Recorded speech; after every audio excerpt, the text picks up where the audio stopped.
¿Qué fue lo último que dije? A ver dónde estamos posicionados para retomar el medio. Porque creo que todavía no empezamos a desarrollar el texto del Estado. Hablamos algo del Estado. Hicimos una introducción teórica conceptual. Sí, las dos capacidades del Estado regulatorio y la... Muy bien. ¿Y hablamos de las corrientes del Estado? No. Institucional. Sí. Y los poderes. Bueno, retomamos entonces desde ahí. Ahí empiezo con la discusión que de alguna manera empezamos a desarrollar. A grandes rasgos lo voy a decir rápido porque es un contenido que ya lo vimos para empezar y a ver si podemos finalizar el texto de Tarco. Habíamos hablado, más allá de la cuestión administrativa, del tema de la fecha de los parciales, ¿no? Eso lo definimos ya, ¿no?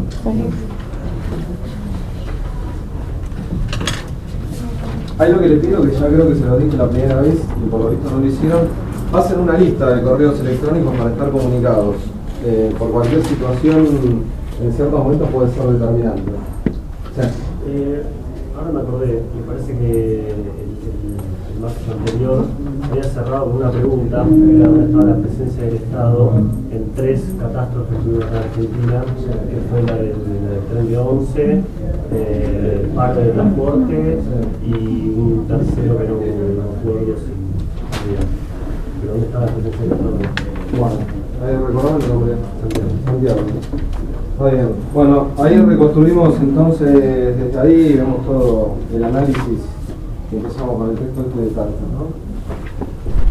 Brevemente, estamos todavía en la unidad 1, dijimos que la unidad 1 tiene 3 palabras claves estructurales, por un lado es el concepto de Estado, por otro lado el concepto de democracia y por otro lado el concepto de políticas públicas. Lo que dijimos que respecto a esto, les aclaro que ya lo tienen escrito, ¿no? De corazón, si lo quieren escribir nuevamente como un ejercicio mental, o porque les gusta mucho la letra de ustedes, o porque quieren escribir, háganlo claramente. Pero todo esto, lo que voy a hacer es repetir lo que dije alguna vez con ustedes. Pero de corazón escribanlo, en el momento de la escena. Perdón, esto está en el texto de Donel, ¿no? Esto no, ¿qué cosa decimos? Estos tres conceptos de la unidad 1. Recordame tu nombre. Oriana. O sea, Mariana me preguntó si los 3 conceptos están en el texto de Guillermo Donel. A ver, en algunos momentos el texto soy yo, ¿se entiende? ¿No? Sí. O sea, en algunos momentos el texto soy yo. Es decir, en este caso el texto fui yo. No estoy citando a Guillermo Donel. Cuando hago referencia a un autor, claramente lo cito porque me encanta citar, en referencia básicamente a quien no soy y a quien tomo, por lo menos como vinculación en esta vida. Es una, sí. Antes de que empieces una consulta administrativa, porque los textos de prácticos están, pero los textos de teóricos no están en ningún lado, excepto uno solo, el de Donel, que lo digitalizaron y lo llevaron a la certificadora. Todo lo demás... Y el programa está desactualizado. Sí. El de la versión papel que apareció, por lo que me dicen, en la unidad de prácticos. Sí, pero es la misma que está en el campus también. Perfecto. Es la misma versión. Está bien. Quedó claro los 2 comentarios, ¿no? No sé si alguien tiene un comentario más de esta índole, pero les digo el espíritu en relación a la respuesta. Vamos con el tema de los teóricos. Estamos teniendo aproximadamente el primer parcial cuando dijimos, dentro de unas 6 semanas, ¿no? Después precisamos la fecha, en 6 semanas, ¿no? 29 de septiembre. Estamos yendo claramente a la primera semana de octubre. Claramente. Vimos 2 fechas alternativas. 22 y dijiste que seguramente era 22. Bueno, ahora les estoy diciendo, a pesar de que me considero una persona de palabra, les estoy diciendo algo distinto a lo que vimos anteriormente. Estamos yendo al primer martes de octubre. Esto igual después lo precisamos, pero estamos en un escenario de 29 de octubre del 2020, ya, ¿no? Pero 29 de septiembre, el primer martes de octubre, ¿qué fecha cae? 6. Martes 6 de octubre. Esto igual, reitero, después lo precisamos, pero estamos en ese escenario. No quiero que lleguemos de maneras óptimas al 22 de septiembre, no creo que lleguemos en absoluto. Más con la clase que perdimos, de hecho la fecha la habíamos dado antes de la clase pasada, así que no, la modificamos. Igual ya hablamos de la cuestión administrativa, que nadie intente suicidarse por la modificación de una fecha, ¿se entiende? Es decir, todo tiene arreglo y más estas cosas que carecen de sentido. No lo pueden dar un día, lo dan al otro día y se acabó la historia. En pocas palabras para responder a la compañera. Es decir, estamos ante 6 semanas de la primera instancia de evaluación. Con lo cual tienen un tiempo suficiente y considerable en la vida humana de que ustedes puedan acceder a las lecturas. ¿Hay alguno de ustedes que en su historia de vida haya estudiado para un parcial con 6 semanas de anticipación? No, todavía nadie, no tenemos ningún caso de eso. Con lo cual, estamos hablando que la próxima semana el tema de apuntes va a estar solucionado. ¿No? Hay un problema de apuntes histórico que viene sucediendo todos los cuatrimestres por una multiplicidad de factores de los cuales no vamos a realizar ningún congreso internacional ni nada por el estilo, pero hay problemas en apuntes. La semana que viene está solucionado. Esto con el tema de apuntes. Si no estuviesen solucionados, lo conversamos nuevamente y vemos cómo hacemos. Y sobre el tema del programa, quédense tranquilos, ¿no? Por acá lo actualizamos el programa. La actualización del programa está acá. Si alguien necesita el programa para otra circunstancia personal, existencial, me lo dice y yo les mando la última versión, pero la última que exista se la mando. Pero si no, básicamente lo actualizamos acá. Y a esta altura de la fecha vamos a solucionar la cosa de una manera muy pragmática. Cualquier duda la conversamos. Bueno, empezamos entonces. Lo que les venía diciendo es que el programa tiene básicamente estas 3 palabras claves en la unidad 1, que es el concepto de Estado, el concepto de políticas públicas y el concepto de democracia. Lo que dijimos en la primera clase, fundamentalmente porque no habían finalizado las 2 clases teóricos, que para poder empezar el texto de prácticos resultaba fundamental iniciar un recorrido sobre el concepto de Estado. ¿Se acuerdan? Es decir, ¿por qué iniciamos ese recorrido introductorio? Porque nos vimos un martes y había una de las 2 clases teóricas que no había iniciado, que iniciaba el jueves. En ese marco la idea era adelantarse una concepción teórica conceptual para poder introducir acá la discusión de Horacio Campos. Por eso lo iniciamos. Teniendo en cuenta que no lo terminamos y más allá del martes que perdimos, voy a retomar desde ahí. Vamos a hacer una introducción muy rápida, voy a repetir lo último que dije y lo voy a complementar para cerrar esta introducción conceptual y después empezamos con el texto de Campos. Rápidamente lo que dijimos con el concepto de Estado. Por un lado, lo que destacamos es que el concepto de Estado tiene más de 500 definiciones en las ciencias sociales y lo que caracterizamos es que el conjunto de estas definiciones pueden ser integrados claramente en 2 corrientes. Por un lado hay la corriente institucional y por otro lado dijimos que hay una corriente social. La corriente institucional, que fue la primera que mencionamos, tiene su fundamento científico básicamente en 2 ciencias, por un lado que es el derecho y por otro lado que es la historia. Es decir, el derecho y la historia han definido claramente el Estado de una determinada modalidad que uno puede diferir, pero es categórica, porque no da lugar a multiplicidad de interpretaciones.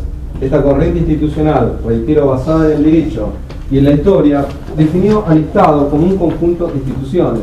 Y esta definición, si uno pudiera profundizarla, una definición que independientemente de las corrientes filosóficas generadas entre los siglos XVII y XIX, esta definición se consolidó hasta el siglo XIX, es decir, se consolidó claramente, porque no aparecía el otro aspecto que vamos a mencionar. Entonces, una primera corriente institucional con 2 fundamentos científicos, el derecho y la historia, sostienen que el Estado es un conjunto de instituciones. Al respecto mencionamos las instituciones que originaron el Estado de la historia de la humanidad, hablamos de un conjunto triádico, poder legislativo, poder ejecutivo y poder judicial, en que cada uno de estos poderes tienen básicamente responsabilidades y funciones específicas, que no sé si hicimos referencia al respecto. Sí, hicimos referencia al respecto, ¿no? Entonces, hicimos referencia al respecto de las funciones. Una dijimos que es el poder legislativo, digo, la idea fuerza, la idea estructural. El poder legislativo, de su origen etimológico del siglo I, tiene una potestad clara, que es el concepto de legislar. El concepto de legislar es debatir, consensuar. Hay un poder dentro del Estado que tiene una capacidad, reitero, de debate y de consenso, que no es el ejecutivo, sino que es el legislativo. Por eso el debate y el consenso no se hace de manera unipersonal, sino de manera colegiada. Nuestro sistema parlamentario es un sistema bicameral, conformado por una Cámara de Senadores, 72 miembros, a razón de 3 miembros por provincia, y después una Cámara de Diputados, 256 miembros, que según la Constitución Nacional se eligen básicamente por la cantidad de habitantes, proporcionalmente, que tiene cada territorio de provincia. Un conjunto de personas integra un poder que debate, legisla. ¿Qué es lo que debate, legisla, consensúa? Políticas públicas. Políticas públicas. Esta es la idea de fuerza. Un poder debate, legisla, consensúa políticas públicas. Por otro lado, destacamos el Poder Ejecutivo. Este Poder Ejecutivo tiene una misión estructural que también viene de su origen etimológico, de su origen lingüístico. La palabra ejecutivo también viene del latín, que es executio, donde dijimos que es ejecutar. Este poder no debate, no legisla, no consensúa, no es capacidad, no es función y tampoco es responsabilidad de la primera mandataria o del primer mandatario de consensuar, legislar o debatir. De hecho, la función, lo está diciendo taxativamente, y en la actualidad lo sostiene la Constitución Nacional, la función es ejecutar. El concepto de ejecutar, el verbo, desde un punto de vista de sinónimo, se refiere a ejecutar, hacer, realizar. Entonces, ¿qué es lo que hace este Poder Ejecutivo? Ejecuta, hace, realiza. ¿Qué es lo que ejecuta, hace, realiza? Políticas públicas. De manera unipersonal, en relación al otro poder que debate, legisla, consensúa de manera colegiada al conjunto de personas, este poder lo hace, reitero, de manera unipersonal y no debate, sino que ejecuta, hace, realiza. Y finalmente destacamos un tercer poder, que es el Poder Judicial, que es un poder que básicamente tiene una responsabilidad extraordinaria, que tiene un grado de complejidad también muy profundo, que es el órgano de aplicación, buenas noches, de justicia, interpretando las normas jurídicas de los otros poderes. Ahora bien, la idea era presentar esta dimensión fundamentalmente institucional del Estado, viendo tres caras claramente. El Estado básicamente tiene una figura poliédrica desde un punto de vista geométrico, tiene una multiplicidad de caras para poder interpretarlo. Ahora, desde un punto de vista institucional, reitero, es categórico, no da lugar a multiplicidad de interpretaciones. El Estado es un conjunto de instituciones. ¿Cuáles son? Poder legislativo, ejecutivo y judicial. Ahora bien, lo que dijimos, mencionamos tres hechos que podemos enumerar una cantidad de hechos extraordinarios, pero vamos a de alguna manera integrarlos en el texto de Tarkus. Presentamos así tres hechos que yo siempre los destaco como hechos que presentan un nivel de profundidad y de impacto en el entretejido social que realmente es extraordinario, y que de alguna manera interrogan qué es el Estado, ¿no? Destacamos tres ejemplos. Por un lado, el ejemplo ahí que nos hizo recordar el compañero Santiago, por un lado el ejemplo de la toma del Parque Indoamericano, de esta parcelización de tierras que se produjo, y un conflicto entre vecinos y ciudadanos generó el fallecimiento de 4 ciudadanos en este país. 4 ciudadanos en los cuales, como dijimos, había una disputa, una tensión entre la Policía Federal, la Policía Metropolitana, el Poder Judicial de la Nación y el Poder Judicial de la Ciudad Autónoma de Buenos Aires. En el marco de esta disputa, en el marco de esta tensión, en el marco de la ausencia absoluta del Estado, se produjeron 4 homicidios. 4 homicidios. De los cuales los 4 homicidios tienen una característica trascendental, que la velocidad de la información son datos que se desconocen. Ningún detenido en ninguna de las 4 causas judiciales. Ningún detenido en ninguna de las 4 causas judiciales. Un interrogante absoluto del concepto de juez del Estado. El segundo ejemplo que dijimos, que es un ejemplo realmente estructural, va a referirse, más allá de la toma del Parque Indoamericano, el segundo ejemplo se refiere al conflicto que se produjo con los subterráneos en la Ciudad de Buenos Aires. Dijimos que fue un conflicto extraordinario, donde nuestro país estuvo paralizado el servicio de transportes de subterráneos durante 10 días. Por un lado teníamos un conjunto de metrodelegados que claramente solicitaban derechos laborales, de mejorar las condiciones laborales, 200 metrodelegados, por un lado de la balanza de la justicia, y por otro lado 1 millón de ciudadanos afectados que utilizan el subterráneo de la Ciudad de Buenos Aires. 10 días, una tensión entre el Poder Legislativo, entre el Poder Ejecutivo Nacional, el Poder Ejecutivo de la Ciudad Autónoma de Buenos Aires, el Poder Judicial Nacional y el Poder Judicial de la Ciudad Autónoma de Buenos Aires. En el medio, el hecho concreto, 10 días de paro. 10 días de paros con 1 millón de usuarios afectados. Interrogante, ¿dónde está el Estado? Y el tercer caso que dijimos, dentro de lo que podemos enumerar, fue un caso realmente insólito, que fue el tercer accidente ferroviario más importante que tuvo la historia de la República Argentina, que fue el accidente ferroviario en Once, en el ferrocarril Sarmiento, en el cual fallecieron finalmente, en la consecución de los días, más allá del hecho concreto del día puntual, fallecieron 52 ciudadanos argentinos y existieron 649 heridos. 52 ciudadanos argentinos, 649 heridos, simplemente por viajar en tren. ¿Cuál es el dato? Ningún detenido en la causa judicial. Ningún detenido en la causa judicial. Murieron 52 personas, casi 650 heridos. Ahora, si el derecho y la historia sostiene que el Estado es un conjunto de instituciones y cada una de estas instituciones tiene su responsabilidad y su función asignada, y debería existir, cuando existen responsabilidades, existen sanciones, debería existir un equilibrio y un funcionamiento de las instituciones, hay algo que no termina de dar cuenta esta corriente institucional de la definición del Estado. Hay algo que no termina de comprenderse. Porque si no, sería mucho más sólido el concepto.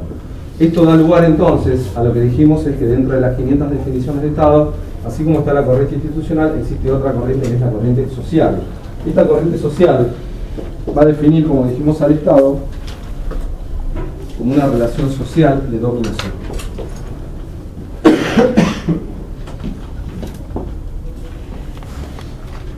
Y en esta relación social de dominación participan diversos actores que se encuentran en conflicto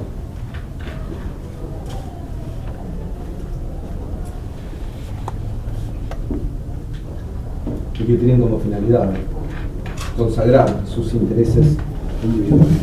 Cada actor en un conflicto procura alcanzar su interés individual. ¿Y cuál es la función del Estado? Transformar esos intereses individuales en intereses generales o sociales. A mayores intereses sociales, mayor legitimidad tiene el Estado.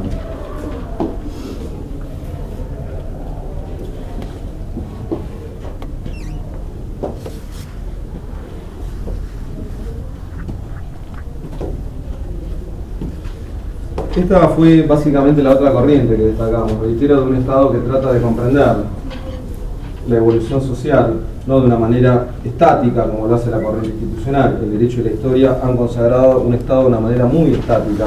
Ahora esta corriente social da cuenta de un Estado de una manera dinámica, de un Estado que evoluciona a partir de la evolución social, y la evolución social permanentemente está en conflicto. El conflicto, extensión, es pugna de intereses individuales. Simplemente si trasladamos esta situación estatal a una situación individual lo comprendemos. Es decir, ¿qué es la vida? ¿No? ¿Qué es la vida? Si uno tiene que preguntarse qué es la vida. La vida básicamente tiene que ser una problematización permanente, pero tiene que ser. Porque si no existen problemas, la vida deja de existir, deja de tener razón de ser. Entonces, todos los días tiene que existir una problematización, pero no como un nudo que no tenga solución, sino que tiene una expectativa precisamente de futuro. Y entonces, si la vida es una problematización permanente, el Estado lo que hace en esta situación de relación social de dominación es dar cuenta de que hay diversos actores que tienen intereses individuales que entran en conflictos. ¿Y cuál es el objetivo del Estado? Estos intereses individuales transformarlos en intereses generales o sociales. A mayor transformación, claramente este Estado va a tener más legitimidad. Y esta es la otra idea entonces que de alguna manera puede explicar desde un punto de vista teórico, que no es objetivo nuestro, los conflictos que estamos enumerando y que presenciamos permanentemente en relación a los distintos actores que participan de un conflicto social, y hay un Estado que parece ser que está ausente o que está presente, pero siempre el Estado está. Por acción u omisión, el Estado está presente. El Estado se manifiesta, si no interviene, el Estado se manifiesta, y si interviene, se manifiesta claramente. Ahora bien, esto en relación al concepto de Estado, ¿no? Estas dos definiciones claras, una definición estática y otra definición dinámica. Entre la estática y la dinámica se genera la interpretación actual del concepto de Estado de manera integral, claramente. ¿Sí? Si se puede esta definición social enmarcar en lo que sería el marxismo. Claramente. El origen de la relación social de dominación del Estado va a partir fuertemente del marxismo. El origen de la definición institucional atraviesa claramente las corrientes liberales generadas en las revoluciones inglesas, primera revolución 1644, segunda 1688. Ahí hay dos actores extraordinarios. 7 años después de la primera revolución inglesa aparece Thomas Hobbes escribiendo Leviatán en 1651. 2 años después de la segunda revolución inglesa de 1688, en 1690 aparece John Locke escribiendo el Tratado del Gobierno Civil parte 2 años después, en 1692, escribe la segunda parte del Tratado del Gobierno Civil. Ahí está la base del liberalismo que termina de consagrar esta fortaleza del Estado, generando, promoviendo libertades individuales, libertades políticas, económicas, pero solamente para aquellos que son considerados ciudadanos, ¿no? Hay una dimensión institucional basada fuertemente en el liberalismo y hay una dimensión social basada en el comunismo y en el socialismo. Entre la integración de estas claramente dos dimensiones puede comprenderse el Estado en el siglo XXI. No hay otra manera de dar cuenta del concepto de Estado. Esta es la idea, ¿no? Para tener una aproximación a grandes rasgos. El otro concepto que habíamos mencionado. El otro concepto que habíamos destacado es el concepto de democracia. No sé si lo llevamos a analizar. ¿No? Bueno, lo digo ahí también rápidamente. El otro concepto clave de esta unidad 1 es el concepto de democracia. Básicamente, cuando hablamos de democracia, podemos aplicar el mismo criterio pedagógico que utilizamos recién. Yo siempre destaco a dos autores.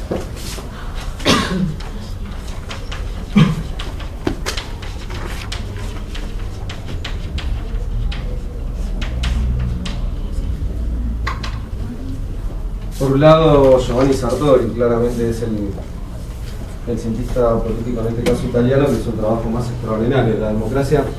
Trabajo extraordinario porque hizo un trabajo que estableció un recorrido de toda la historia de la humanidad del concepto de democracia. Es un trabajo similar, pasando las distancias al que hizo Guillermo Donel con el concepto de Estado.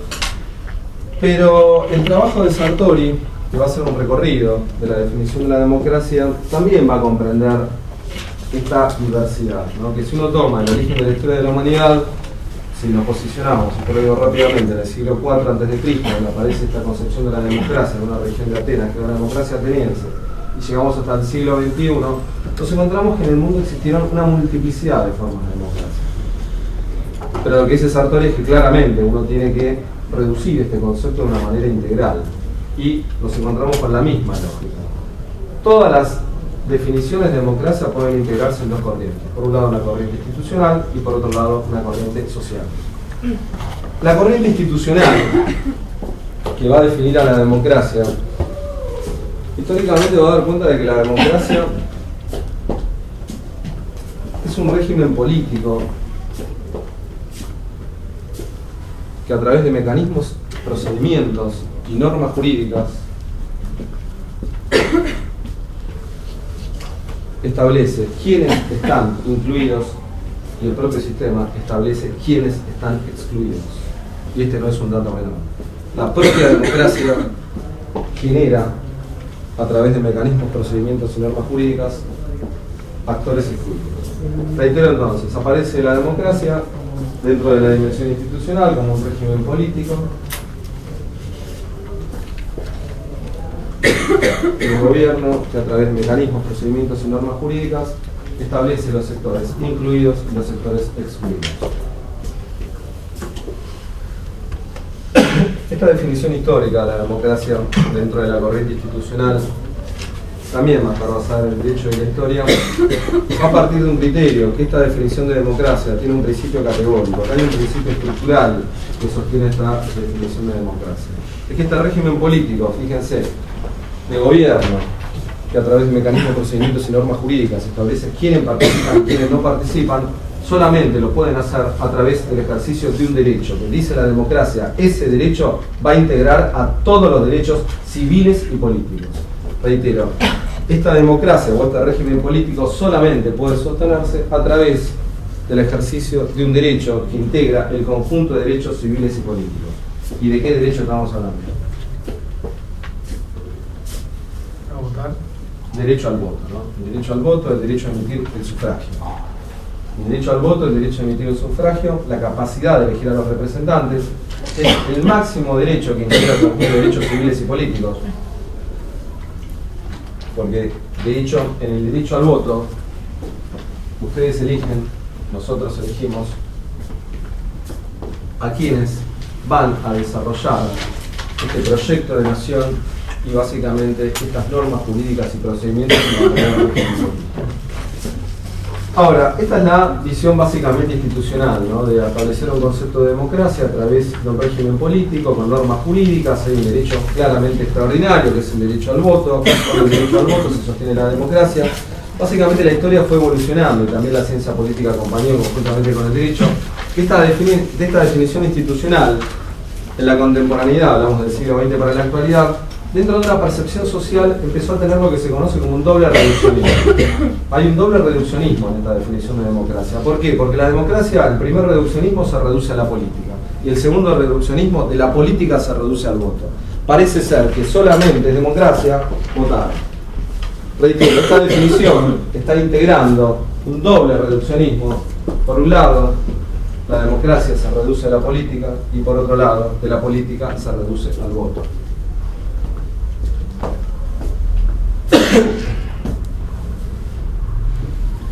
Ahora, si tomamos esta definición institucional y destacamos al mismo tiempo, por lo menos la consideración del doble reduccionismo, de la democracia, de la política al voto, se nos hace también difícil, por ejemplo, dar cuenta de sucesos como el que vivimos el día domingo y sus impactos, por lo menos inmediatos, en relación al día de ayer, a una de las provincias de nuestro territorio, que es la provincia de Tucumán, ¿no? Es decir, cómo es que la democracia se reduce a la política y la política se reduce al voto. En pocas palabras, lo que sucedió en la provincia de Tucumán el día domingo, ¿eso define a la democracia?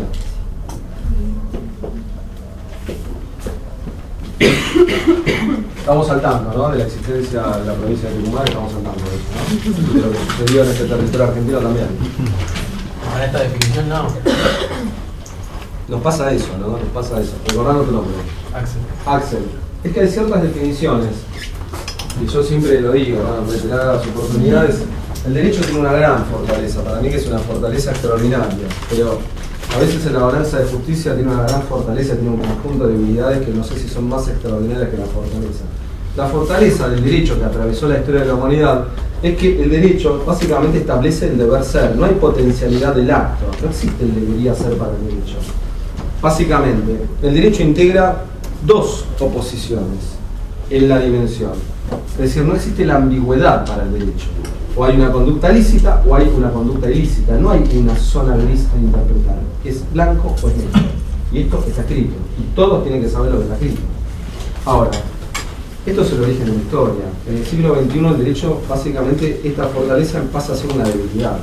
Porque para el derecho, así como establece el deber ser, que no existen multiplicidad de interpretaciones, nos encontramos como con los sucesos del día domingo que tienen una multiplicidad de interpretaciones. Tienen una gran multiplicidad de interpretaciones. ¿Qué fue lo que sucedió? Es decir, más allá, que tal vez no más allá, pero digo, más allá de la cuestión política, de la cuestión ideológica, quiero mencionar el ejemplo como un hecho concreto.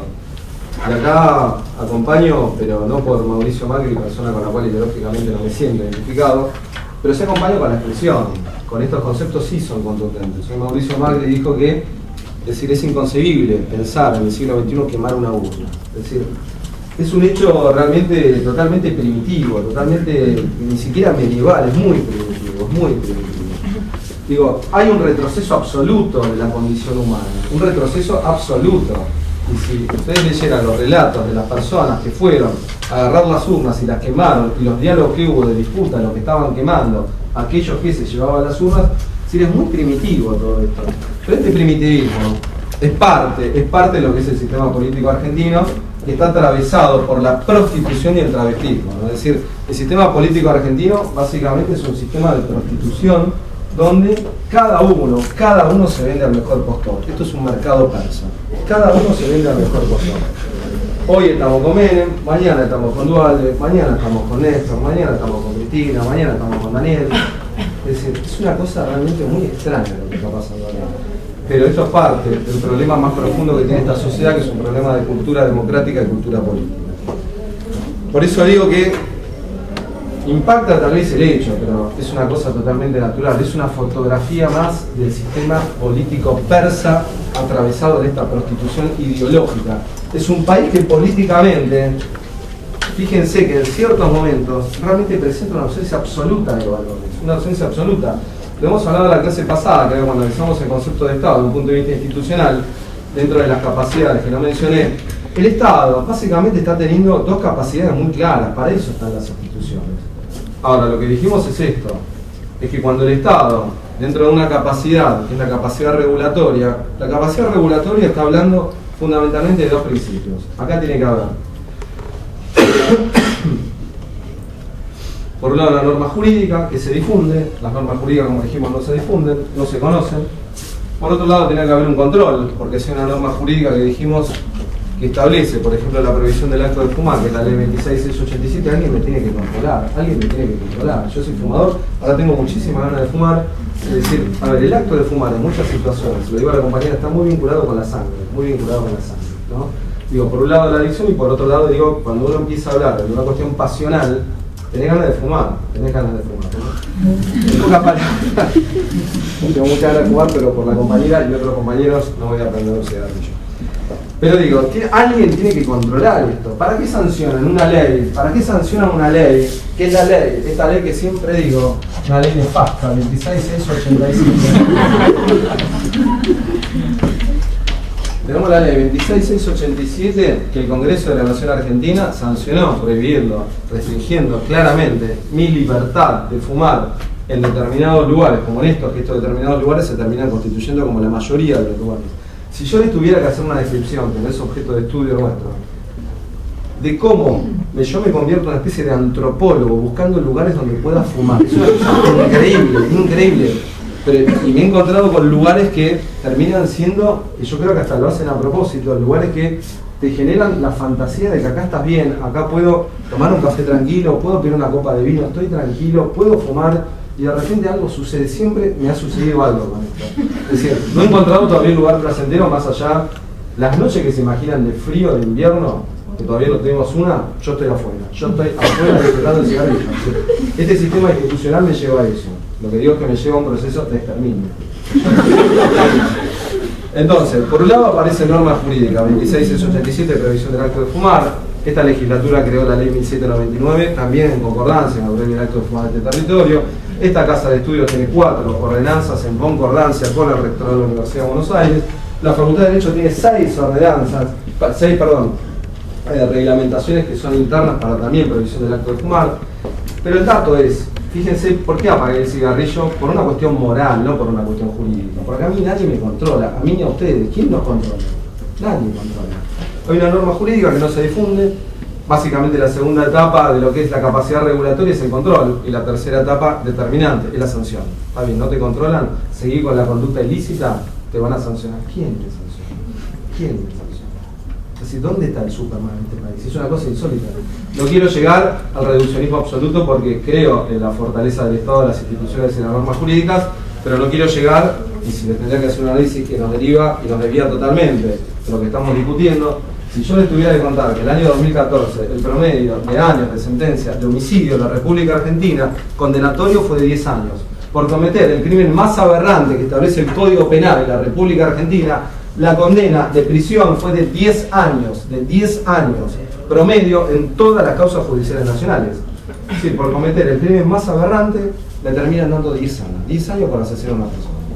Digo, de ahí a prohibir el acto de fumar estamos en un país de fantasía directamente. Digo, hay algo que sucede con esta cuestión de la norma jurídica, el control y la ausencia absoluta de sanción.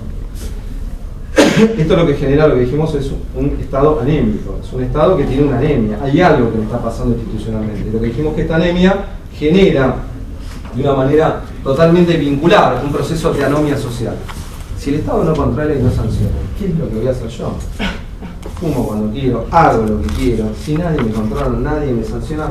Tenemos una cantidad de ejemplos que son realmente exorbitantes día tras día. Es decir, la capacidad de asombro en este país básicamente es como si viviéramos en Marte, no hay nada, pero ya no hay nada que nos sorprenda, ¿no? Se ha naturalizado tanto la violencia desde un punto de vista, les diría social, desde un punto de vista político, que es todo natural, ¿no? Es todo natural. Que es uno de los más grandes temas que estudia la filosofía del derecho, que lo vuelvo rápidamente, que es el comportamiento social. Es decir, siempre lo digo, si analizamos cómo funciona la sociedad funciona de manera lineal, restringiendo libertades de manera lineal. Todos los días ustedes que se levantan a que se acuestan, básicamente restringen libertades, pero así funcionamos. Es la única manera de establecer un orden social. Bueno, volviendo rápidamente entonces. La cuestión del Estado entonces nos genera estos dos problemas, que son el problema anémico estatal y el problema anómico social. Volviendo a la democracia que habíamos hecho en la introducción, no sé cómo llegué a esto, ¿no? ¿Qué fue lo que dije de la democracia? Falta la definición social. Definición, ¿no? Falta la doble reducción. Claro, el doble reduccionismo de la política, como dijo Axel, no puede dar cuenta de los conflictos, porque Tucumán tiene una multiplicidad de interpretaciones. Digo, más allá de la cuestión ideológica de los actores, es un tema para analizar profundamente. Básicamente el hecho puntual es que no se puede quemar una urna, no se puede quemar. Es decir, es una cuestión... mis abuelos, básicamente de parte de padre, nacieron en el País Vasco. Mis dos abuelos eran analfabetos, no sabían leer y escribir. Vinieron después de la Segunda Guerra Mundial y se radicaron misteriosamente en la provincia de Catamarca, en un pueblo llamado La Igual, en el suroeste de Catamarca.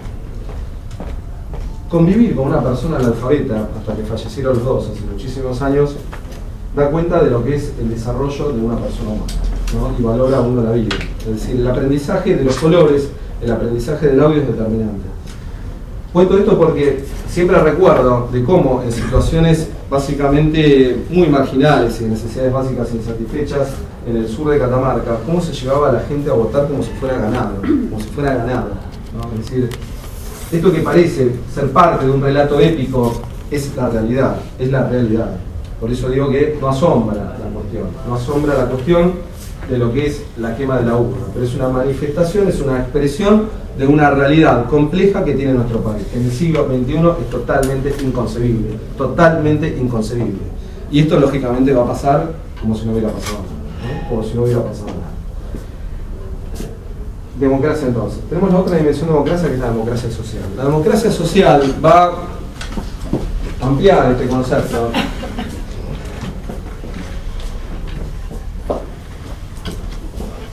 y lo va a actualizar,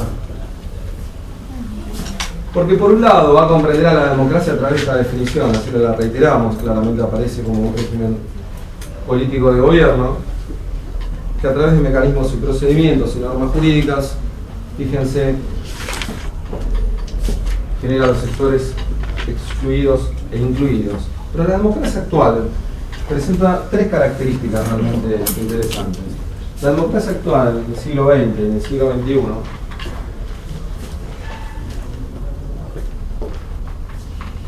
va a señalar, en primer lugar, la democracia solo puede comprenderse si existe el ejercicio del derecho al voto,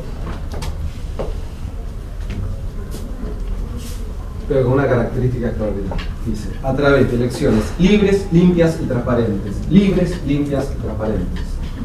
Es decir, es derecho al voto, pero no, para que esto no es que tenés que ir a votar, que la democracia se reduce a la política y de la política al voto. Acá tiene que haber elecciones libres, limpias y transparentes.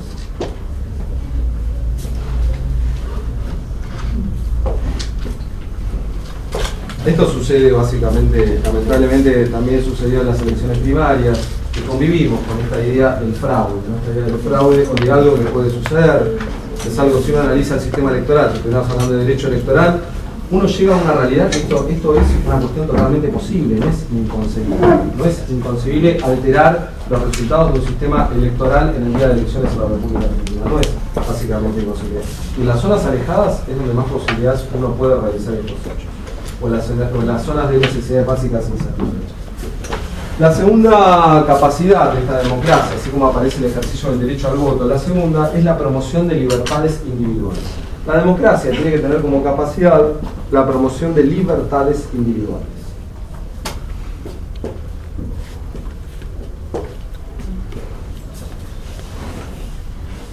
Esto es muy claro. A mayor promoción de libertad, tenemos una democracia más amplia. A menor promoción de libertad, tenemos una democracia restringida. Y la tercera capacidad extraordinaria de la democracia en el presente es la creación. La democracia tiene que tener como finalidad crear mecanismos y herramientas de participación ciudadana. Es decir, no solo democracia es ir a votar, sino que es votar en el marco de elecciones libres, limpias y transparentes. No solo democracia es ir a votar en el marco de elecciones libres, limpias y transparentes, sino que es necesario promover y proteger las libertades individuales. Y no solo democracia es votar en elecciones libres, limpias y transparentes y promover y proteger libertades individuales, sino que también la democracia tiene que crear herramientas y mecanismos de participación ciudadana más allá del voto.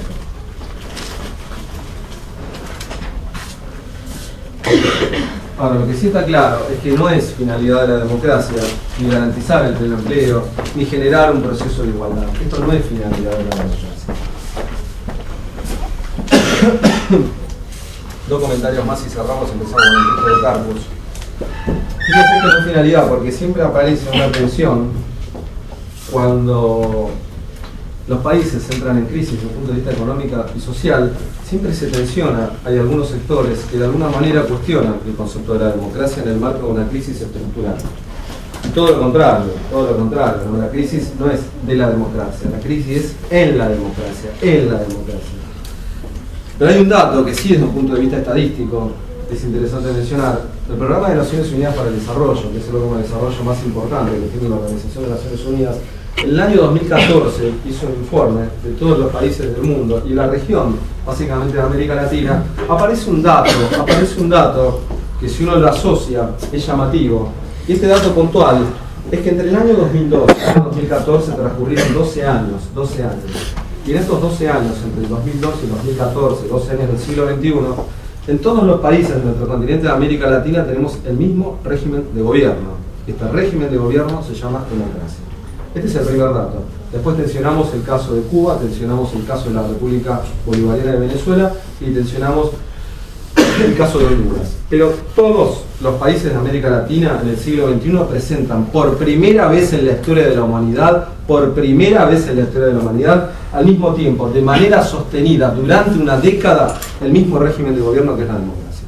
Primer dato. Segundo dato, nunca antes en la historia de la humanidad, como en estos 12 años, se habían profundizado tanto los índices, la brecha de desempleo, de pobreza y desigualdad en este continente.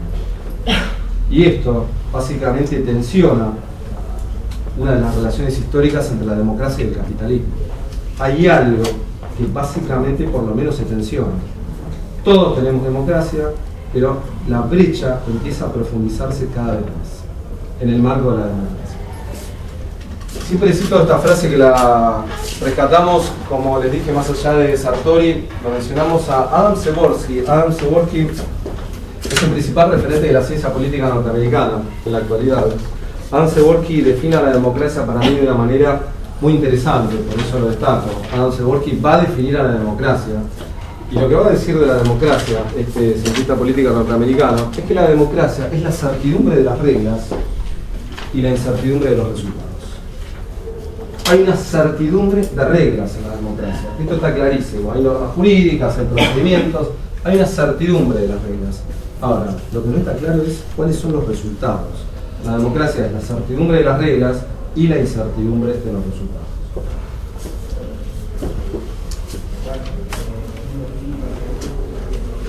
Bueno, habiendo ya desarrollado estos dos conceptos rápidamente, a grandes rasgos, el concepto de Estado y democracia para una introducción. Fíjense que el mundo se basa fundamentalmente en estas cuatro definiciones, en estas conceptualizaciones terminológicas. Si uno quiere hablar de Estado, una cuestión institucional, estática, o una cuestión básicamente dinámica, desde lo social, y lo mismo pasa con el concepto de democracia.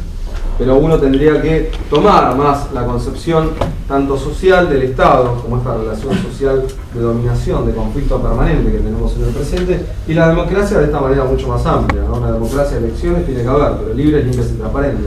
Pero tiene que haber promoción de libertades, las libertades se tienen que proteger.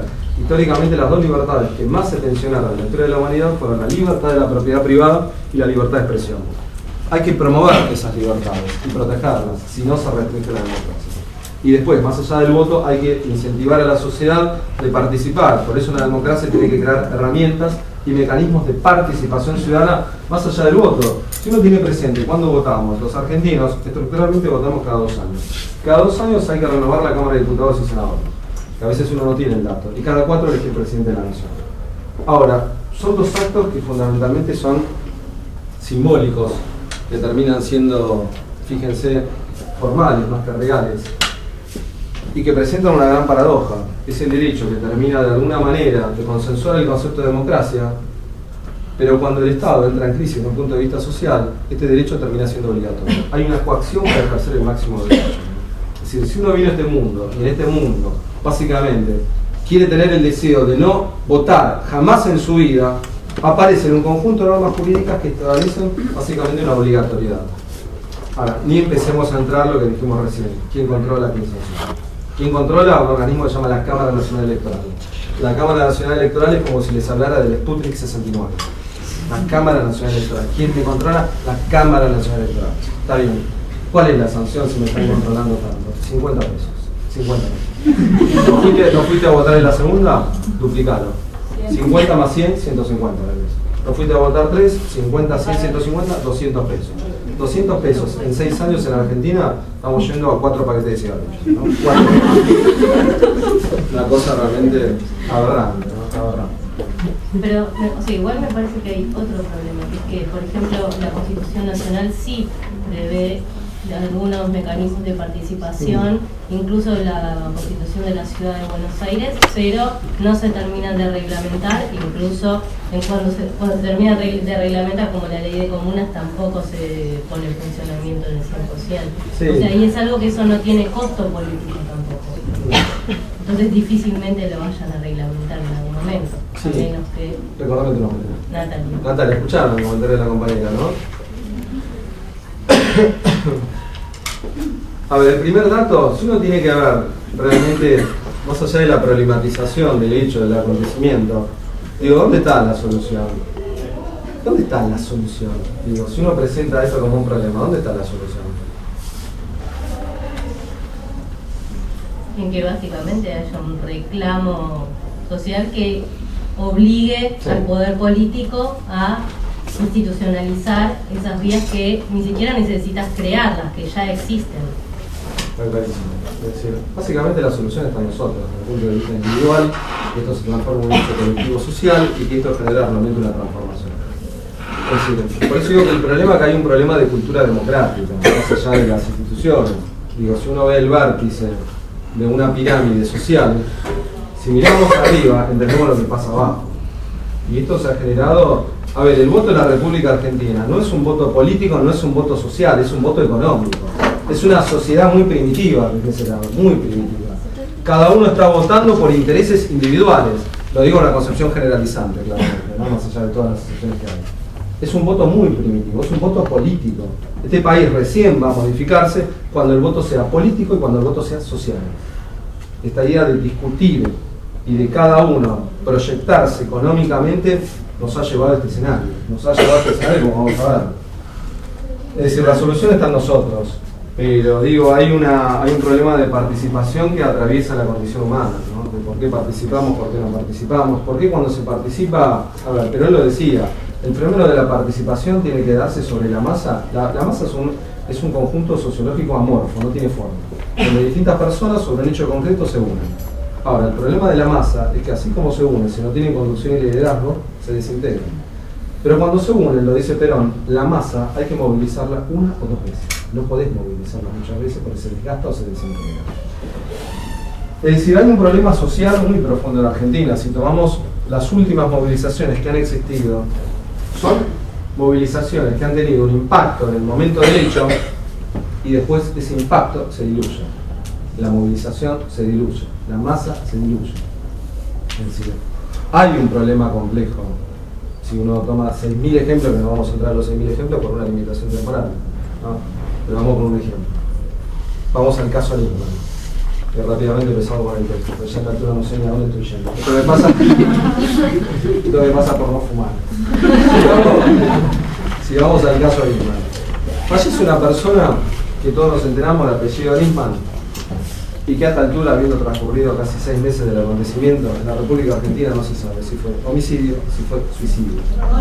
Si esto le pasa a Nisman, lógicamente a escala, imaginemos lo que nos puede pasar a nosotros. Es decir, es fácil matar a una persona en Argentina y es fácil hacer desaparecer una persona en Argentina. Todos los días desaparecen personas en nuestro país. El año tiene 365 días y el día tiene 1440 minutos. 1440 minutos tiene el día. Si ustedes se ponen a pensar, los 1440 minutos, ¿a qué se dedican? Se dan cuenta de lo que estoy diciendo. Es decir, 1440 minutos tiene el día.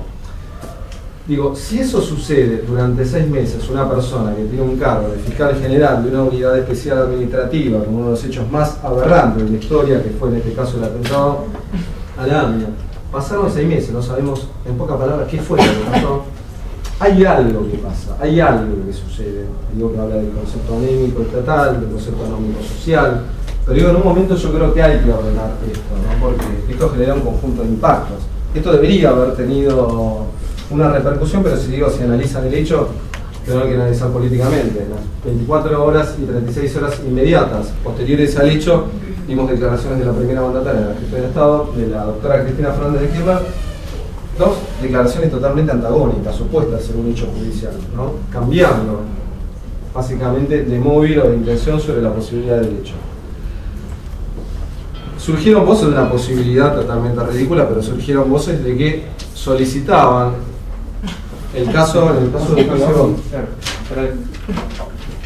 solicitaban, reitero, había como una conmoción social, había una conmoción no social, como de reclamo del hecho, y pasaron 6 meses y este hecho claramente ha sido olvidado en el colectivo social. Es un hecho que va a quedar como de los hechos trágicos, jurídicos, interesantes a analizar desde un punto de vista de investigación, desde un punto de vista administrativo, desde un punto de vista jurídico, pero que el impacto político y social termina de desintegrarse, de diluirse, ¿no? Hay algo que sucede, que genera este fenómeno en Argentina.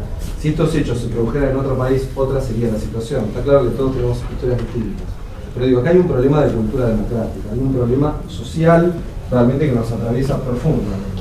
Y que hasta que esto no se modifique, esto claramente va a seguir igual. Después definimos esto, ¿no? Empezamos rápidamente el texto de Tarkus, ¿no? Estamos en el texto de Tarkus.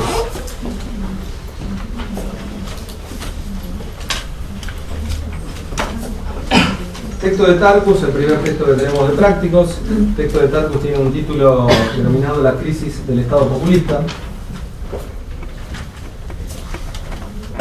La crisis del Estado populista del texto del autor tiene como un subtítulo cronológico, entre paréntesis 1976-1990.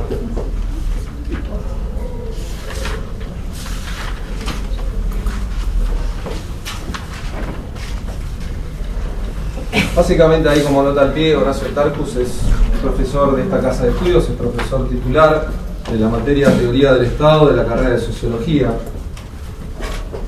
Es un profesor que viene investigando el concepto de Estado hace más de 10 años. Va a escribir este texto, La crisis del Estado populista 1976-1990, en el año 1990. Este texto básicamente lo termina de escribir en el año 1990, lo escribe en pocos meses, y va a ser publicado, este comentario por lo que voy a decir, va a ser publicado el 15 de mayo de 1992, 15 de mayo de 1992, con lo cual, ¿en qué año estamos? 2015. ¿Y cuál es el desfasaje que tenemos del texto al 15 de mayo de 1992? 23 años. ¿Cuántos? 13. 23. ¿13 o 23? 23 años. Lo que vamos a hacer, esto se lo digo por lo que voy a explicar, vamos a actualizar el texto.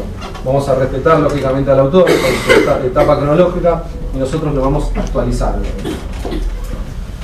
Entonces tenemos, el autor publica este texto el 15 de mayo de 1992. Es un texto publicado en una revista titulada Realidad Económica. La revista Realidad Económica es la principal revista del Instituto Argentino de Desarrollo Económico y fue el ejemplar número 107.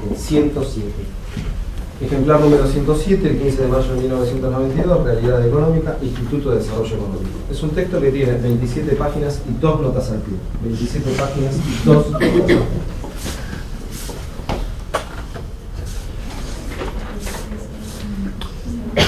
Queda claro el concepto, ¿no? Ahora bien,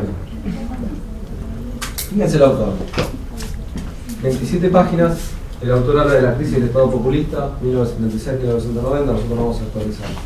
¿Qué es lo que propone el autor? Primero voy a decir lo que propone el autor, les voy a comentar cuáles son los dos objetivos nuestros del texto que se van a constituir como dos posibles preguntas del parcial y desarrollamos el tema. Lo que propone el autor, que lo dice textualmente en la primera página, el autor dice que propone un conjunto de lineamientos teóricos y un marco histórico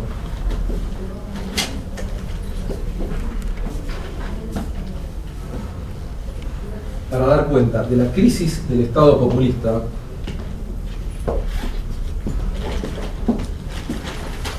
y el surgimiento de una nueva forma de dominación estatal.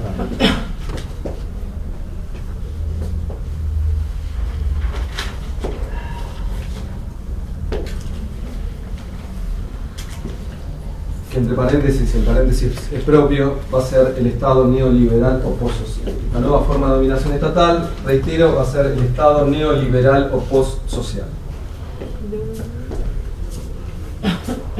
Estamos. Reitero entonces.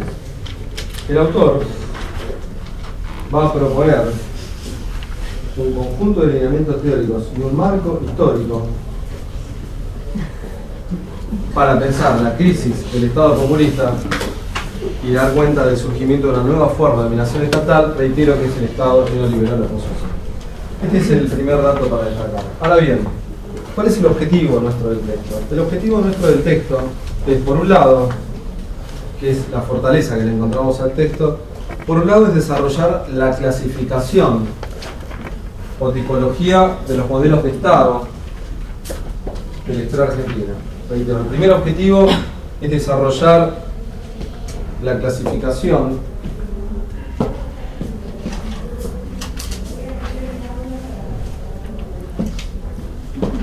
o tipología de los modelos de Estado de la República Argentina.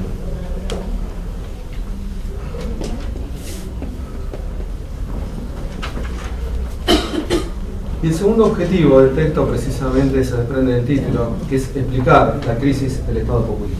El segundo objetivo del texto va a ser explicar la crisis del Estado populista.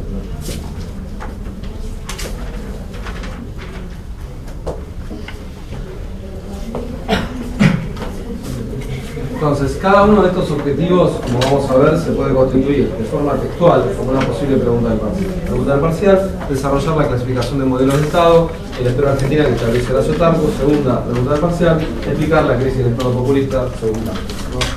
Estos son los dos objetivos. Ahora bien, tenemos el título, tenemos la proposición del autor y tenemos ahí los dos objetivos. La cuestión puntual de Tarcus.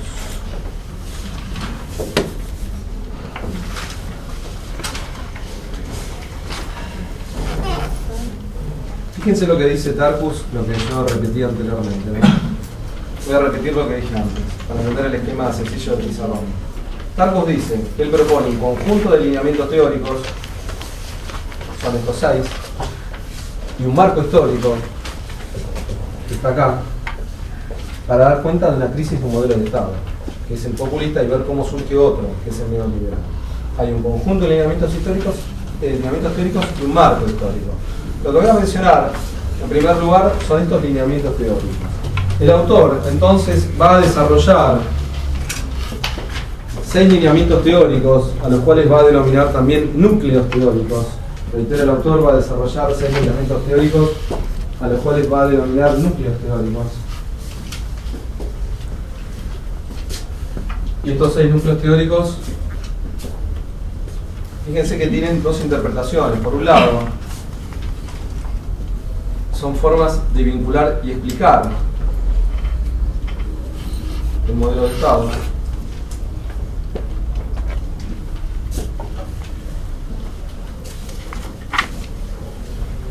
Y por otro lado, son formas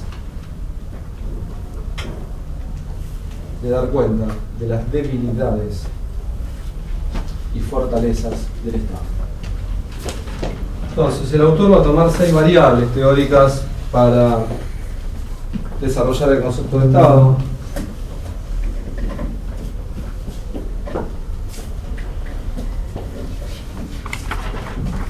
Y estas 6 variables las va a introducir en el marco histórico. Y de esta manera va a desarrollar la evolución del Estado argentino. ¿Se entiende? La primera cuestión a considerar, que voy a hacer también por una limitación temporal y por un tema objetivo nuestro.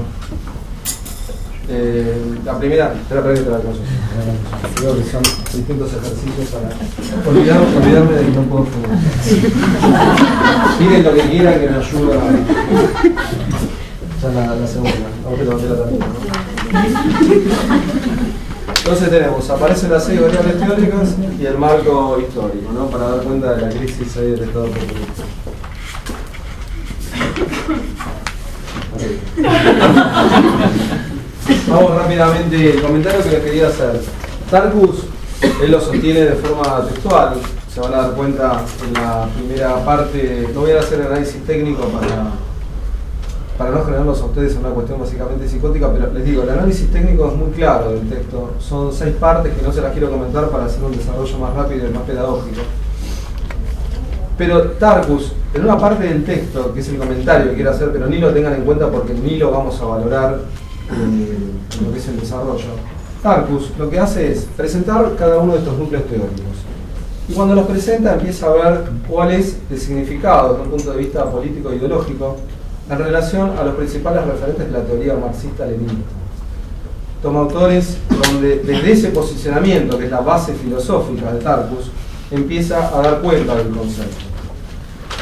Como no es lo más importante para nosotros, precisamente porque presenta debilidades el texto en este desarrollo que hace marxista-leninista desde un punto de vista teórico, no lo voy a tener presente, no voy a tomar esa parte. Si ustedes quieren, profundícenla, pero no es lo más importante para nosotros. Acá no estamos cuestionando estas dimensiones, ni por qué seleccioné estas 6 variables teóricas, ni cómo las vincula con el concepto de Estado. Se lo digo esto porque el texto en un momento empieza a hablar, que es una página y media, que habla de cada uno de estos conceptos, y desde lo cita a Klaus Hofe, a Marx, a Engels, etc. Digo, no es el recorrido importante del texto. De hecho, nos vamos con el recorrido por un criterio básico. Para mí, la teoría marxista carece de sentido de la aplicación de una realidad política argentina. Carece de sentido en una realidad, digo, estructural. Es decir, bajar una teoría ideológica de lo que es la ex Unión de Repúblicas Socialistas Soviéticas de hace un siglo para tratar de dar cuenta de la realidad argentina, básicamente para mí es una limitación, pero digo, es un principio estructural que establece la cátedra para destacar que esto es más importante, ¿no? Tenemos la clasificación de modelos de Estado, que sí vamos a ver estos núcleos teóricos, y después explicar la crisis del Estado popular. Rápidamente menciono estos núcleos teóricos y vamos a introducir estos núcleos teóricos en los modelos de Estado. Los núcleos teóricos que menciona Horacio Tarkus, independientemente del orden. Estos núcleos teóricos son, por un lado, aparece lo que él va a denominar el Estado como relación social. A ver, quiero que se entienda lo de Tarkus, ¿no? Si tenemos algún compañero acá marxista, leninista, o stalinista, o lo que sea, lo que digo es que no es objetivo una limitación temporal, que es muy interesante hacer la discusión ideológica, que de hecho a mí me encanta, a mí profundidad. Es decir, admiro a los marxistas, los admiro por cómo pueden convivir entre los marxistas reales, ¿no? Los que dicen ser marxistas, viven en Puerto Madero, tienen una Audi A8, que en Punta del Este, ¿no? Y si hay algo que no termina de ser articulado. Ahí todos somos marxistas, leninistas, estalinistas, y bueno, con el Audi R8 cualquiera, ¿no?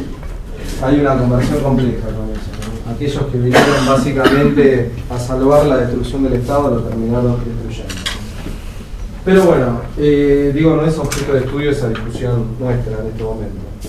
Tenemos 6 variables teóricas. La primera, el Estado como relación social. La segunda, el Estado como hegemonía.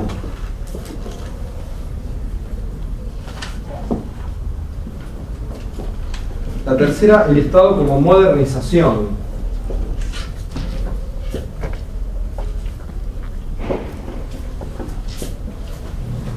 El cuarto núcleo teórico, cuarta dimensión, es ver cómo las formas históricas del capitalismo impactaron el Estado. Reitero, el cuarto núcleo teórico, cómo las formas históricas del capitalismo impactaron en el Estado.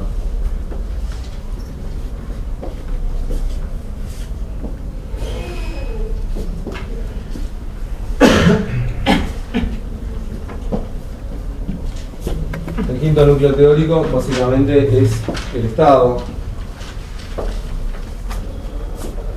y su vinculación con el sistema de gobierno.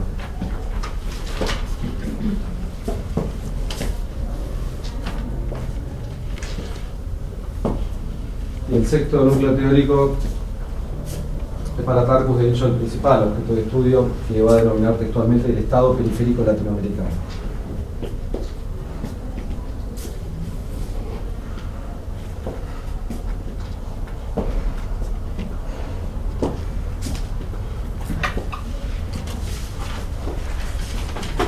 Ahora bien, tenemos estos 6 núcleos teóricos, que lo que hace el autor es, en primer lugar, introducir una discusión conceptual e ideológica, que nosotros la vamos a omitir, y en segundo lugar, habiendo definido estos conceptos, que sí vamos a dar cuenta de los conceptos, los empieza a incorporar en la evolución del Estado argentino.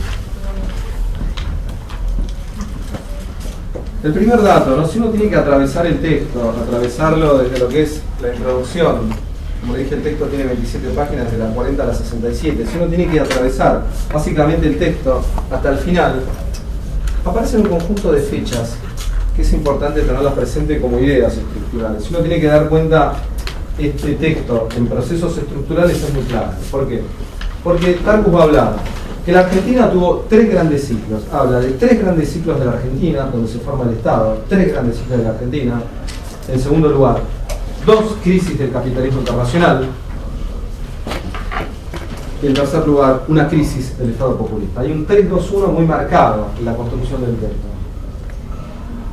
Reitero, vamos a dar cuenta de 3 grandes ciclos de la Argentina moderna, que es donde se constituye el Estado de nuestro país. Estos 3 grandes ciclos van a estar claramente influenciados por las 2 crisis del capitalismo internacional. Y va a vincular el autor fundamentalmente una crisis, la del Estado populista. Acá en el margen izquierdo de lo que sería la segunda parte del pizarrón, Tarkus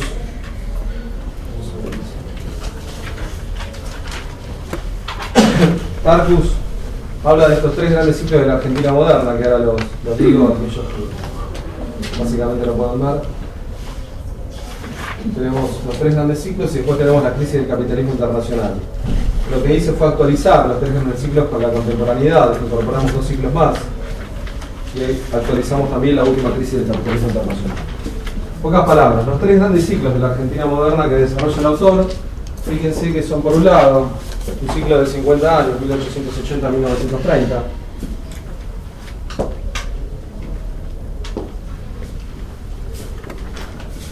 Les digo la introducción y empiezo a desarrollar cada uno de los ciclos. Por un lado, 1880 a 1930. En estos 50 años, vamos a ver, se conforma el primer modelo de Estado.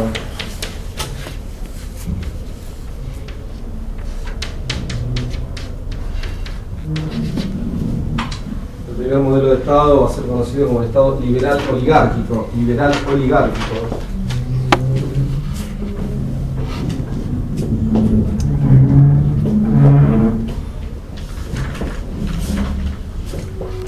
Vamos a ver que en la finalización de lo que es el primer ciclo de la Argentina moderna aparece la crisis financiera de 1929 en Estados Unidos, que impacta en todo el modelo de la regulación internacional.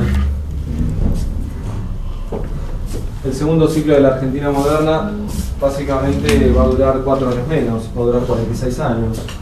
Este segundo ciclo va a estar delimitado entre 1930 y 1976. Y este segundo ciclo va a caracterizar al Estado populista, también definido como Estado nacional, social o popular.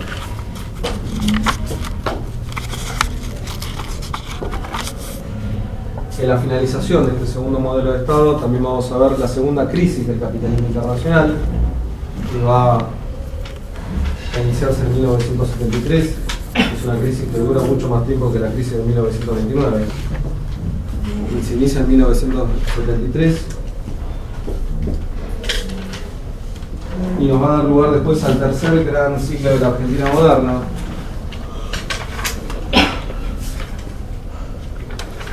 por una limitación de presentación del autor, lógicamente más corto. Tenemos 50 años, 46 años.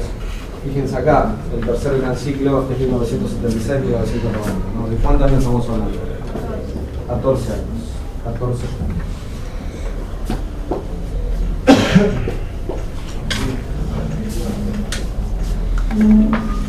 Y este tercer gran ciclo va a tener un modelo de Estado determinante, que es el Estado neoliberal o post-social. Neoliberal o post-social.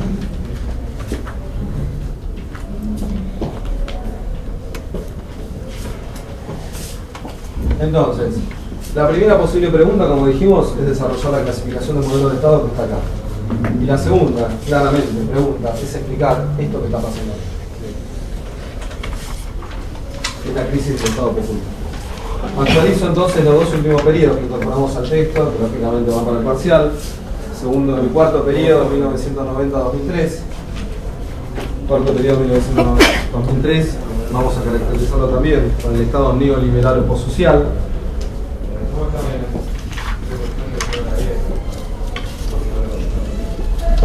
Y el quinto y último periodo entre el 2003 y el 2005 hasta el presente.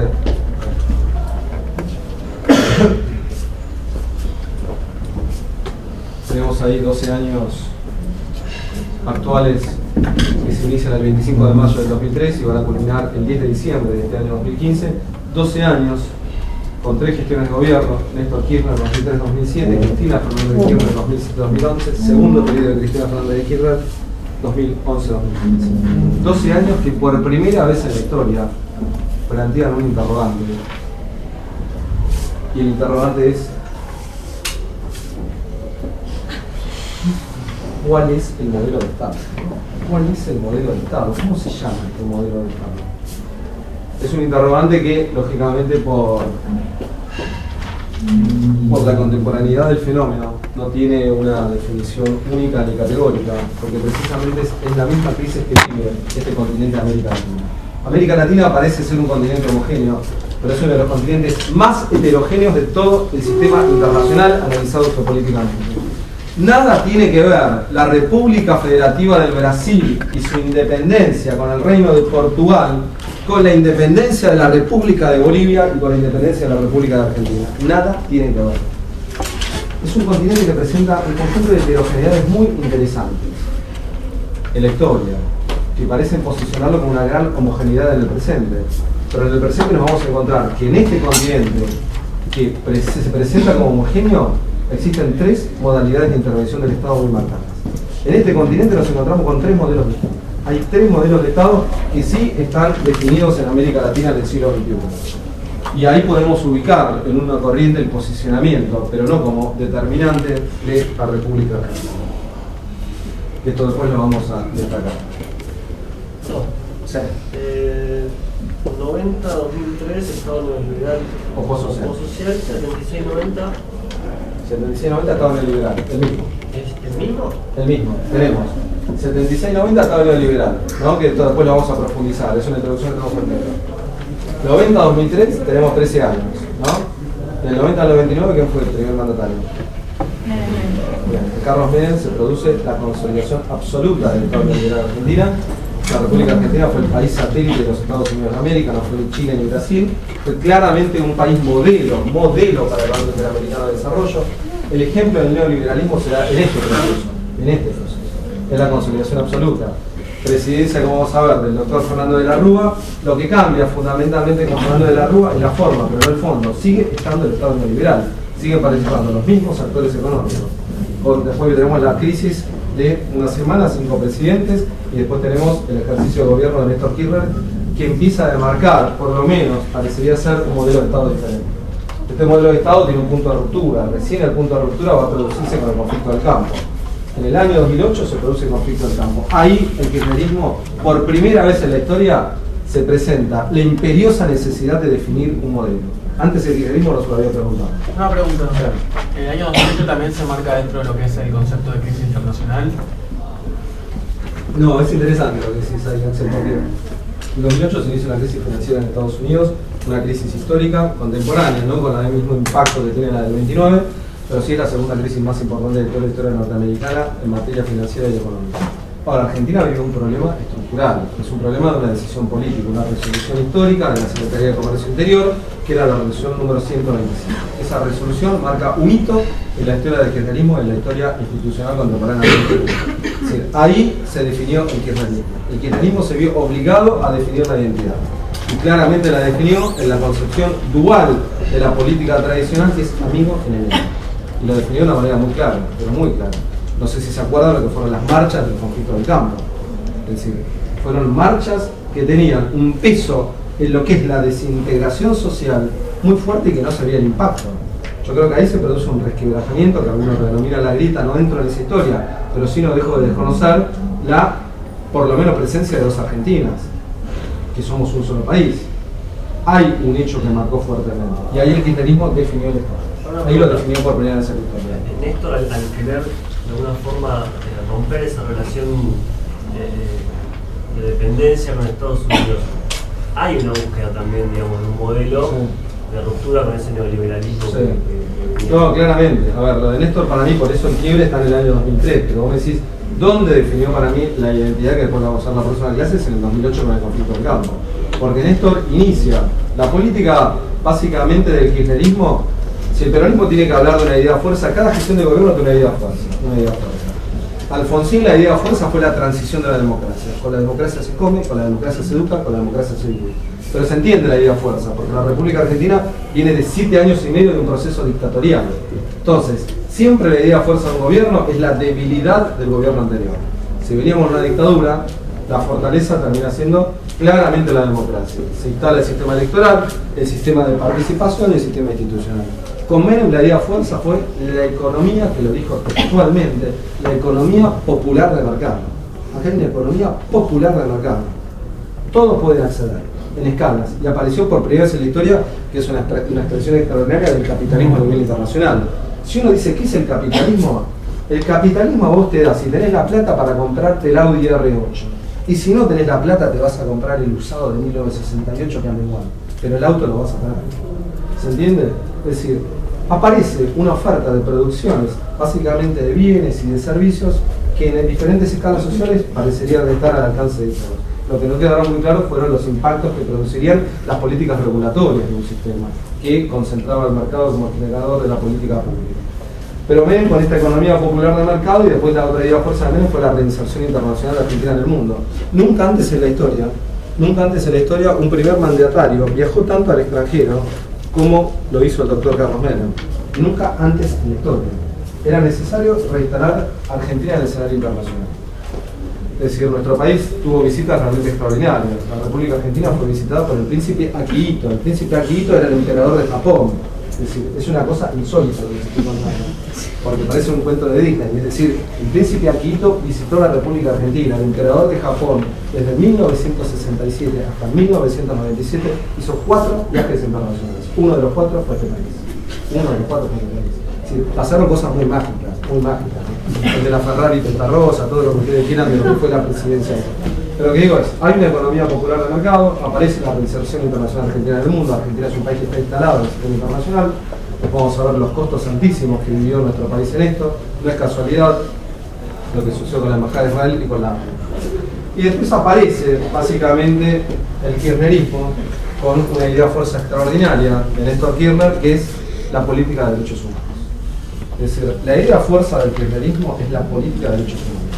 Derechos humanos y justicia, derechos humanos y salud, derechos humanos y economía, derechos humanos en todos lados. Esta es la idea de fuerza del kirchnerismo que Néstor instala a partir del 25 de mayo de 2003. Fue una idea de fuerza realmente estructural, es decir, el secretario de Derechos Humanos, que fue titular de cátedra mía, yo estuve trabajando con él y hablamos de esto históricamente, que fue el doctor Eduardo Luis Dualde.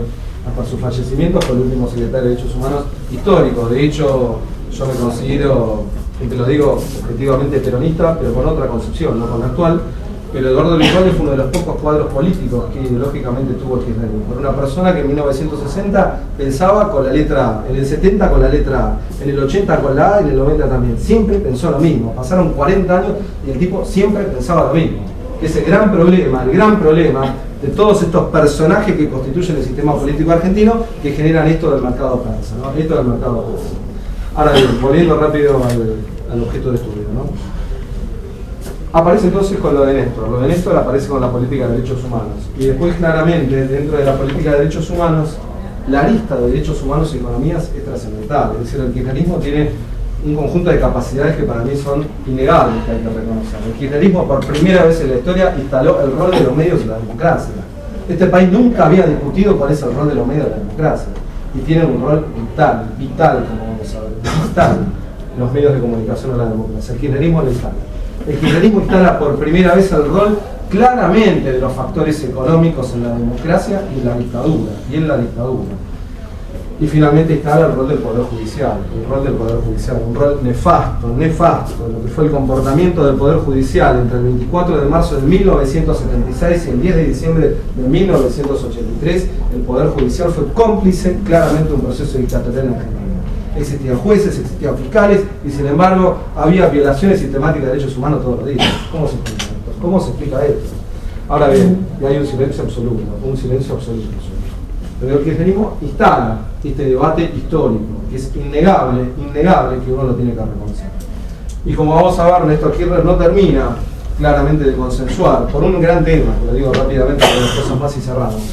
Néstor Kirchner nunca terminó de consolidar un modelo de Estado. Por un tema que es cuál es el origen de él. Néstor Kirchner, cuando básicamente enfrenta el periodo electoral, él asume la elección con el 22.4% de los votos. Si tengo que ser preciso, 22,24. 22,24. Néstor Kirchner tiene 22.24% de los votos. El segundo candidato más votado después del expresidente Carlos Saúl Menem. Nuestro país viene el 10 de diciembre, básicamente, el 20 de diciembre del 2001, que se vayan todos. Un año y medio después termina votando la Menem en primera vuelta. Un año después termina, que se vayan todos, ¿no? Que se vayan todos, fue el lema social. 20 de diciembre del 2001. ¿Quién gana la elección? El doctor Carlos Menem. El doctor Carlos Menem, ¿no? 25% de los votos, pero que se vayan todos. No se presenta, debilita Menem el sistema constitucional, gana Néstor Kirchner 22.24. El primer dato.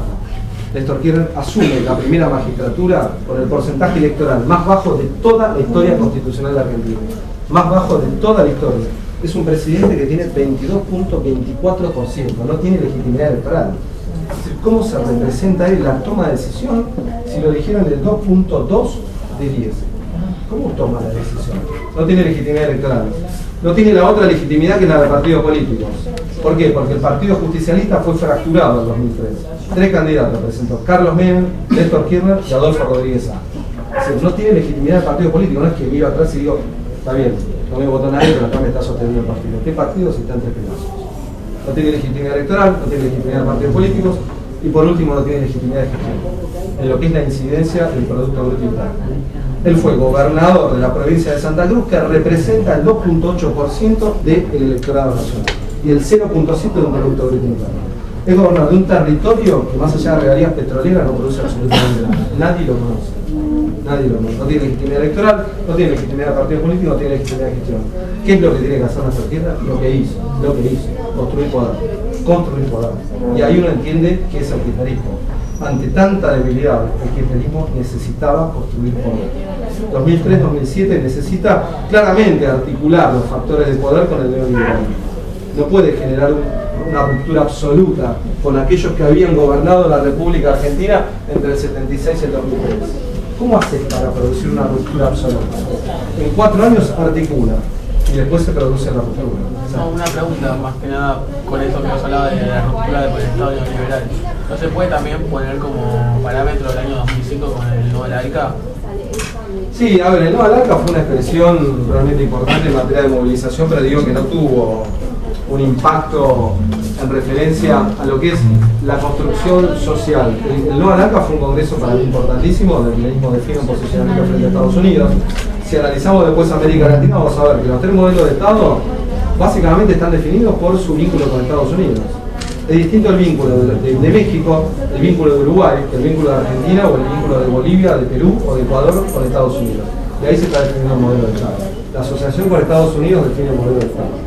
Claramente el país progresivamente iba, pero el ALCA está vinculado también a una situación de política interior. En todo caso, después en otro contexto lo hablamos, o lo hablamos en otra clase, ¿no? Pero digo, no fue el hecho puntual que marcó, dijo, que terminó, y obligó al kirchnerismo a definir un modelo de Estado, claramente fue el conflicto en el campo. Es decir, Néstor Kirchner básicamente le recomendó en relatos históricos de la época la posibilidad de presentar la renuncia a Cristina. Es decir, fue el momento donde los mayores actores de una burguesía histórica, terrateniente y agraria, pusieron en juego todos los procedimientos y factores de poder para claramente definir lo que la teoría política estudia hace más de 2500 años. ¿Dónde está concentrado el poder? En donde está concentrado el poder se toma la decisión. Esto está clarísimo. Y el kirchnerismo se encontró por primera vez con la encrucijada más importante de la historia. Y ahí definió el modelo de Estado. Ahí lo definió y después vamos a tratar de caracterizar. 2 cosas más que quiero decir y cerramos. Bueno, entonces lo importante es esto, ¿no? Esta es la estructura del texto, las 5 etapas, destacamos las 3, las 2 crisis del 29 al 73 y la crisis del capítulo 8. Rápidamente, no sé si hago una introducción con la primera etapa. Hacemos la introducción, ¿cómo estamos, Ánimo? ¿No? Ay, decime que no es Campolongo. No, Campolongo no. O si no es Campolongo, está bien, yo tengo un par de cruces, así que... Bueno, dejamos acá y nos vamos a próximo más.